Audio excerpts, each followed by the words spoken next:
উচ্চ মাধ্যমিক 2024 সকল পরীক্ষার্থীকে জানাচ্ছি অসংখ্য ধন্যবাদ এবং স্বাগতম। তো তোমরা তোমাদের পরীক্ষার জন্য আশা করি প্রিপারেশান খুব ভালোভাবে নিচ্ছ। তো আজকে আমরা দর্শনের, ঠিক আছে, উচ্চ মাধ্যমিকের দর্শনের সাজেশান দেখব। খুব গুরুত্বপূর্ণ কয়েকটা প্রশ্ন রেখেছি, খুব বেশি প্রশ্ন রাখিনি। এখানে আমরা যে বিষয়গুলো দেখব সেগুলো পরপর দেখি না একবার। আমরা এখানে দেখব প্রথমে পদ্ধতি দেখব, ঠিক আছে, তারপর দেখব টিকা, তারপর দেখে নেব বচন থেকে কী কী সাজেশান হতে পারে, এবং তারপর দেখে নেব আবর্তন, বিবর্তন এবং সম আবর্তন। তারপরে আমরা ক্লাসটা শেষ করব। আর এর পরবর্তী ভিডিওতে যেটা অ্যানাউন্সমেন্ট সেটা করিয়ে দিই। এর পরবর্তী ভিডিওতে আরও একটি সাজেশান ভিডিও আসবে তোমাদের জন্য, ঠিক আছে। তো কোন বিষয়ে সাজেশান চাইছো অবশ্যই কমেন্ট করো। আমার তো ইচ্ছা রয়েছে যে বাংলা পরীক্ষা যেহেতু কাছাকাছি চলে এসেছে, তো বাংলা রচনা, ঠিক আছে, বাংলার হচ্ছে রচনা, আর যে ভাষা বা পাঠ রয়েছে, ঠিক আছে, সাহিত্য ও ভাষা, এখান থেকে সাজেশান ভিডিওটা তোমাদেরকে প্রোভাইড করা। তো এটাই আশা করি করবো, এবং তোমরা যদি সাজেশান চাইছো অন্য কোনো সাবজেক্টে সেটাও কমেন্ট করে জানাবে। তো আমরা দেখে নেব এখন প্রশ্নগুলো পরপর। এই যে সমস্ত প্রশ্নগুলো তোমাদের সামনে আলোচনা করব সেগুলো ভেরি ভেরি ইম্পর্টেন্ট তোমাদের জন্য এবং নেক্সট এক্সামের জন্য। তো দর্শনের কোনো সাবজেক্ট বা কোনো স্যারই 100% কমন দিতে পারে না, এমনকি আমিও পারি না। কিন্তু এই বছর আমি নিশ্চিতভাবে তোমাদেরকে 100% গ্যারান্টি দিয়ে 100% গ্যারান্টি দিয়ে সাজেশান ভিডিও তোমাদের জন্য তৈরি করছি, এবং এটা আমি আমার অফলাইনের ছাত্রছাত্রীদেরকেও এই সাজেশানটাই দিয়েছি, সেম সাজেশান।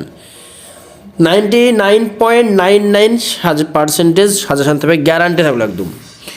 তোমরা অন স্ক্রিনে যে দুটো প্রশ্ন দেখছো, মাইন্ড ইট, যে তোমরা অন স্ক্রিনে যে দুটো প্রশ্ন দেখছো তার মধ্যে 1 নম্বর প্রশ্নটি, ভালো করে, তার মধ্যে 1 নম্বর প্রশ্নটি হচ্ছে সবচাইতে মোস্ট ইম্পর্টেন্ট। কী প্রশ্নটা রয়েছে? মিলের সহপরিবর্তন পদ্ধতি আলোচনা করো, সংজ্ঞা, আকার, দৃষ্টান্ত, সুবিধা অসুবিধা দুটি করে। 2 নম্বর কী রয়েছে? এটাও ইম্পর্টেন্ট, তবে এটাতে যে 4টে স্টার, এটা 3টে স্টার, মানে বুঝতে পারছো। এটা যদি 100% হয় তবে এটা হচ্ছে 75%। তবে এই দুটির মধ্যে থেকেই কিন্তু পরীক্ষায় প্রশ্ন গ্যারান্টি থাকলো তোমরা পাবে, ঠিক আছে। এটা নিশ্চিত হয়ে যাও যে এই দুটো সাবজেক্ট থেকেই, এই দুটো প্রশ্ন থেকে কিন্তু তোমরা কমন কোয়েশ্চেন পেয়ে যাবে। তারপর আমরা দেখে নেব যে আর কি কি সাজেশান প্রশ্ন তোমাদের জন্য রেখেছি এখানে, ঠিক আছে। এরপরে আমরা দেখে নিচ্ছি যে টিকা রেখেছে। এরপরে টিকা থেকে যে সমস্ত প্রশ্নগুলো রাখা হয়েছে তোমাদের জন্য খুবই গুরুত্বপূর্ণ। টিকা থেকে যে সমস্ত প্রশ্নগুলো রাখা হয়েছে খুবই গুরুত্বপূর্ণ, এবং 4টে মাত্র প্রশ্ন রেখেছি। এই 4টে প্রশ্ন থেকে কিন্তু তোমরা হুবহু নিশ্চিত কমন পেয়ে যাবে। কমন নিয়ে তোমাদের কোনো চিন্তা করার কারণ নেই। আমি বলছি এই ভিডিওটা তোমরা একবার দেখে নাও। এই প্রশ্নগুলো, যে সমস্ত প্রশ্নগুলো আমি তোমাদেরকে বলছি, এইগুলো একবার শুধু দেখে নাও, তোমাদেরকে আর অন্য কোনো ভিডিও বা প্রশ্ন দেখতে হবে না, ঠিক আছে।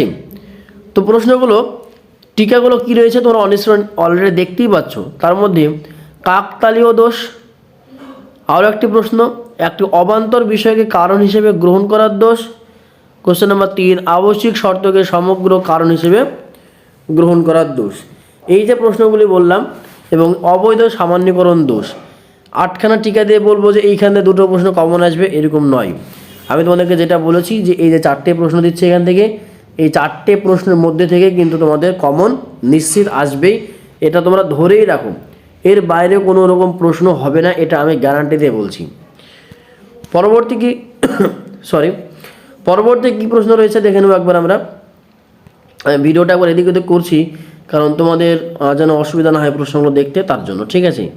তো এখানে যে সমস্ত প্রশ্নগুলো রয়েছে একবার আমি বলে দিচ্ছি মুখে, তোমরা শুনে নাও। তোমার স্ক্রিনশট নিয়ে নাও বা লিখে নাও। খাতা পেন নিয়ে না লিখলে না ভালো কিন্তু রেজাল্ট করা সম্ভব হয় না। তো দেখো প্রশ্নগুলো কী কী রয়েছে। প্রশ্ন রয়েছে, সব আবেদনকারী সত্যনিষ্ঠ নন। কাঁচা আম সাধারণত টক হয়। বৃত্ত কখনো ত্রিভুজ হয় না। কেবল পারিশ্রমিকরাই সফল হয়। কেউ কাজটি করতে পারেনি। সাদা বাঘ আছে। মানুষ মাত্রই পরিশ্রমী নয়, শুধুমাত্র সাধুরাই সৎ।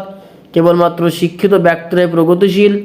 শোষকরা কখনোই সাম্যবাদী নয়, অসৎ ব্যক্তিরা কদাচিৎ সুখী হয়, সাদা হাতি আছে। এবং 13 নম্বর রয়েছে রাজনীতিবিদরা কদাচিৎ সৎ হন। এই যে 13টা বললাম, আর ওই পৃষ্ঠাটা মানে পরবর্তী পেজে রয়েছে মোটামুটি 12খানা, হার্ডলি 25টা বচন তোমাদেরকে আমি করতে বলছি। ঠিক আছে, দেখে নেবো কী কী রয়েছে। ঠিক আছে, এখানে রয়েছে দেখে নাও। আমরা অলরেডি আলোচনা করে দিয়েছি, 12 এবং 13 বলে দিয়েছি। ঠিক আছে, তাই আমি ভিডিওটা দেখে আনলাম। কোশ্চেন নাম্বার 15 রয়েছে, 14 নম্বর রয়েছে কেবলমাত্র ভারতীয় নাগরিক ভোট দিতে পারে। কোশ্চেন নাম্বার 15, জনপ্রিয় প্রচারক সর্বদা দক্ষ যুক্তিবিদ হয় না, সদস্যরা কেবল সামনের সারিতে বসবে, কেবল স্নাতকরাই এই পদের যোগ্য, সব সাপ বিষধর নয়, দার্শনিক ব্যতীত কেউ জ্ঞানী নয়, কেবলমাত্র সাধুরাই সৎ, সব ছাত্র স্বার্থপর নয়, সব ছাত্র যুক্তিবিজ্ঞান বোঝে না, নিরামিষ আছে বাঘ নেই।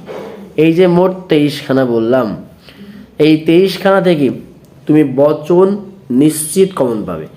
এই বচন থেকে তোমরা কী প্র্যাকটিস করবে দেখতে পাচ্ছ, এখানে কী লেখা রয়েছে, ব্যাপ্য এবং অব্যাপ্য। কি বললাম, ব্যাপ্য এবং অব্যাপ্য তোমাদেরকে প্র্যাকটিস করতে হবে। ব্যাপ্য এবং অব্যাপ্য তোমাদেরকে প্র্যাকটিস করতে হবে। গুণ পরিমাণটা আমি জোর দিচ্ছি না, কারণ গুণ পরিমাণটা গত বছর এসেছে, তো বলা যায় না এবারও আসবে কি না, চলে আসতে পারে। তা দুটোই আমি রেখেছি, ব্যাপ্য অব্যাপ্য এবং গুণ পরিমাণ, তোমরা দুটোই প্র্যাকটিস করবে। এবারে আমরা দেখে নেব কি, এবারে আমরা দেখে নেব যে আবর্তন, বিবর্তন, আবর্তনের বিবর্তন, বিবর্তনের আবর্তন, সম আবর্তন, সমবিবর্তন। এই যে উচ্চ মাধ্যমিক ফিলোজফি দর্শনের সাজেশান 2024, মোস্ট ইম্পর্টেন্ট তোমাদের জন্য, খুব খুব গুরুত্বপূর্ণ এই প্রশ্নগুলো, যে প্রশ্নগুলো আমি এখন তোমাদের সামনে বলতে চলেছি। আমি কালারটা চেঞ্জ করে নিই, লাল কালারটা নিয়ে নিই। প্রত্যেক কবি দার্শনিক, বৃত্তাকার বর্গক্ষেত্র নেই, সাধারণত মানুষ হয় দয়ালু, সব সাধু ধার্মিক নয়, শিশু ছাড়া কেউ কেউ সরল নয়, মানুষ কদাচিৎ সুখী, নিরামিষাশী বাঘ নেই, মানুষ সাধারণত সত্যনিষ্ঠ, পরিশ্রমী ছাড়া কেউ জীবনে সফল হতে পারে না, অর্থলোভী মানুষ আছে, যা ভারী তা হালকা হতে পারে না, সব মেয়ে শিশু নয়। পরবর্তী পেজে কি রয়েছে দেখে নেব একবার। পরবর্তী পেজে রয়েছে বৃত্তাকার বর্গক্ষেত্র নেই, যেখানে ধূম সেখানে বন্যি, সব সাধু ধার্মিক নয়, স্বল্প সংখ্যক লোক প্রকৃত জ্ঞানী, চকচক করে এমন সকল বস্তু সোনা নয়, কবিরা অনিবার্যভাবে সঙ্গীত ভালোবাসে, মানুষ প্রায়শই স্বার্থপর, কেবলমাত্র ছাত্রীরাই কন্যাশ্রীর আবেদন করতে পারে, সৎ ব্যক্তিরা সর্বদা সুখী হয় না, এবং আরও দুটো কোশ্চেন রয়েছে, দার্শনিকরা বিজ্ঞানীরা হলেও হতে পারেন। তোমাদেরকে এই যে প্রশ্নগুলো বলছি না, আমি ভালো করে শোনো, তোমাদেরকে যে প্রশ্নগুলো বলছি তোমরা এগুলো প্রত্যেকটার বচন প্র্যাকটিস করে দাও। আবর্তন, ঠিক আছে, এবং বিবর্তন, এবং আবর্তনের বিবর্তন এবং বিবর্তনের আবর্তন, আমি বলবো তোমরা সবগুলো প্র্যাকটিস করে যাও। তো এই বেশি প্রশ্ন তো না, এই তো মাত্র এইখানে রেখেছে 28টা কোশ্চেন। ঠিক আছে, 28টা প্রশ্ন এখান থেকে রয়েছে, 23টা, মোট কটা প্রশ্ন রয়েছে? 51টা প্রশ্ন। আরে ভাই, 51টা প্রশ্ন তোমাদের প্র্যাকটিস করতেই হবে, এ তো কমন ব্যাপার, তাই না? কি রয়েছে দেখে নেব আমরা। কোন মা সন্তানকে ভালোবাসে? সাদা বাঘ আছে, কেউ কাজটি করতে পারেনি, জনপ্রিয় প্রচারক সর্বদা দক্ষ যুক্তিবিদ হয় না, প্রত্যেক কবি হন দার্শনিক।